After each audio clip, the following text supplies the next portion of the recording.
Hey guys, Matthew here from MiniWargaming.com.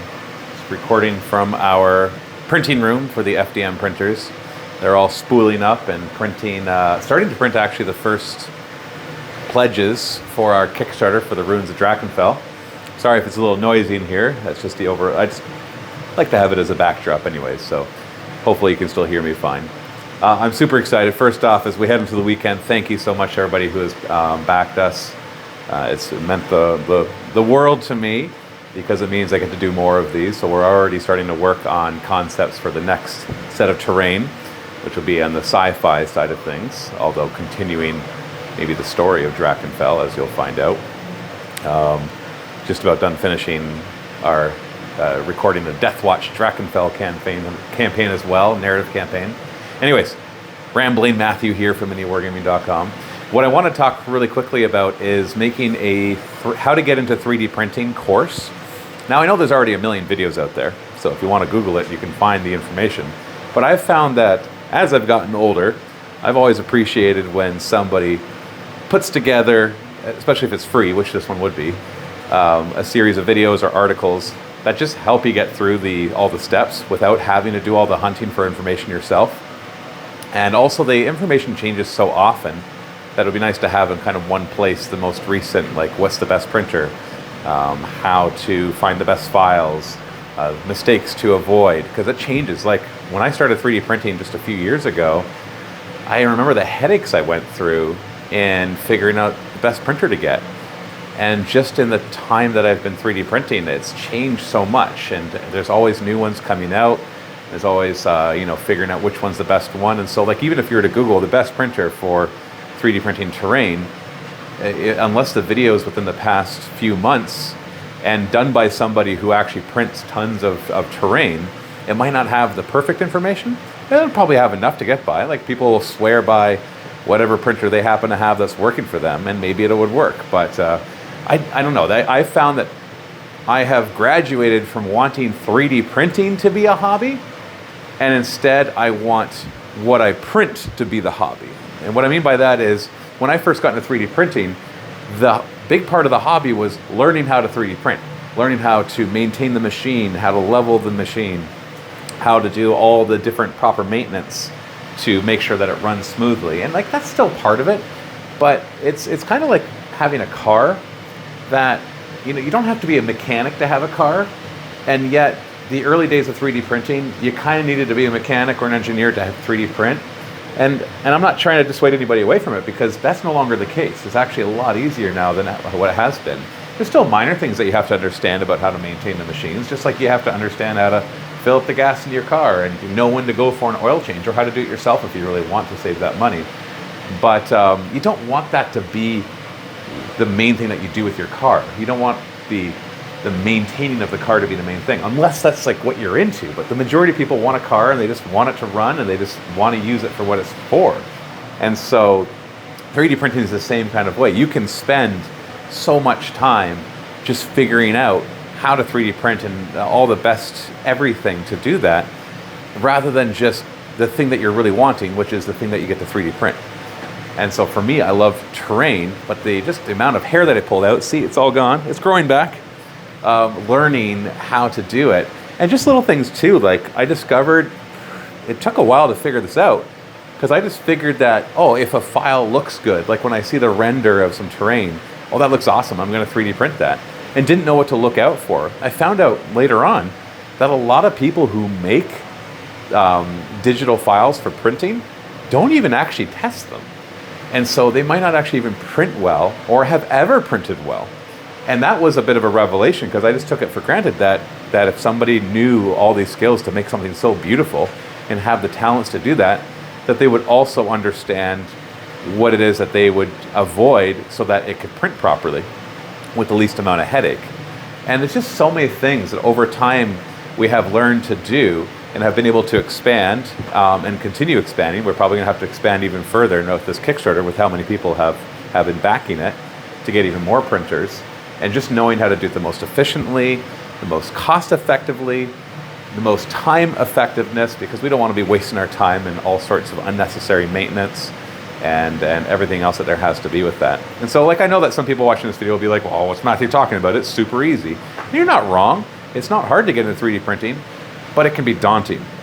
It can be rather daunting when you first start out with anything, just to be able to skip a few of those steps. So what I want to do is I want to create a course, a free course. It'll be most likely videos and articles, so that if you want to watch, you can watch. If you want to read, you can read. And I want that to kind of be a nice, easy way for anybody to get into 3D printing, terrain specifically. I'll have to make a separate course for 3D printing miniatures, because that's a bit more of a beast, because there's a lot more safety concerns, whereas 3D printing terrain, like, you can have these machines at home without not many concerns, although there are some safety concerns that you have to be ready for, as with any machinery. But when it comes to 3D printing miniatures, there's a lot more safety concerns that you want to be able to overcome. So that course will be a little more robust for all the different safety things, to really make sure that if you are going to do that, that it's like you're not putting anybody at risk. Whereas 3D printing terrain, it's so easy, it's so awesome, and you can just jump right into it. So if you're interested in getting this course, it's not made yet.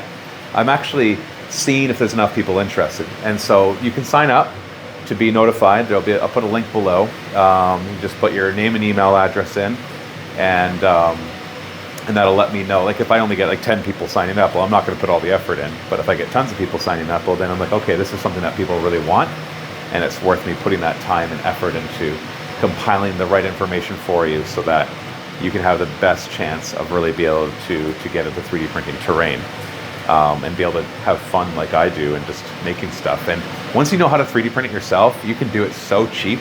Like, we have to charge, obviously, to make money when we 3D print terrain and miniatures for people. But when you do it yourself, like, these rolls of filament, it's like they're not expensive, $20, $25 a kilogram. And that's Canadian, so even less than American or whatever currency you do.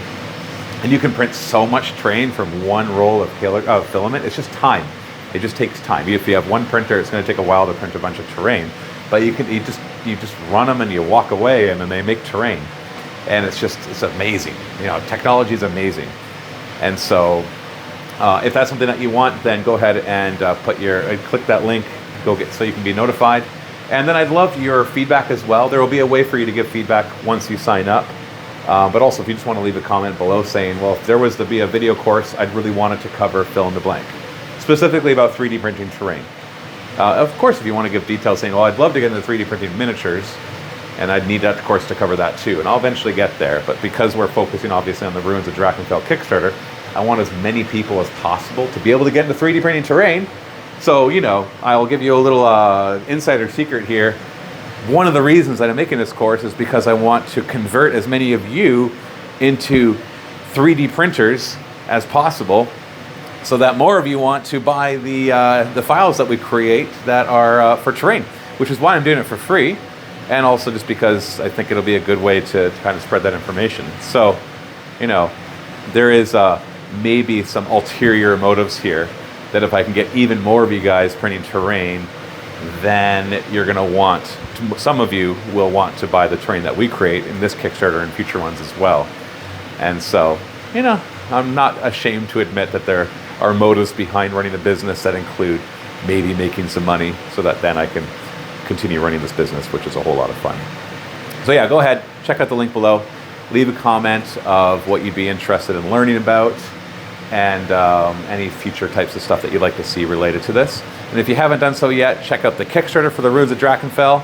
It's going really well. You can get all the digital files for a really good price if you don't want to get into 3D printing, but you still want the terrain because it looks awesome, which it does. iDemo Games did such a good job designing it. Then we also offer pre-printed, like obviously, we're capable of printing tons of it on a daily basis for you. And so like I said, the Kickstarter is going to end for like 27 or 28 days, and we're already printing pledges, so that the moment it's done and we're able to open the pledge manager and collect the information and finalize the orders, we can just start shipping. And I can tell you that the earlier you pledge for a physical one, the earlier we'll ship yours, so it'll be first come, first served. So let's say we get so many of them that it'll take us 2 months to get them all out, which is still pretty fast. If you were one of the first to pledge, then yours will be right away, and If you're the last to pledge, we'll be at the end most likely, or near the end. But like I said, if we get so many more, we'll just get more printers. So anyways, already printing for that, so thank you. So check that out. So 2 links below, one for the course, which will be coming out probably in the next 2 or 3 weeks, depending on how quickly I can get it done. Maybe a little longer because Christmas and stuff and New Year's might slow down the ability to make them. And then check out the Kickstarter if you want to help support that in any way, would be awesome. So thanks so much. Happy wargaming, happy 3D printing, and have a good weekend.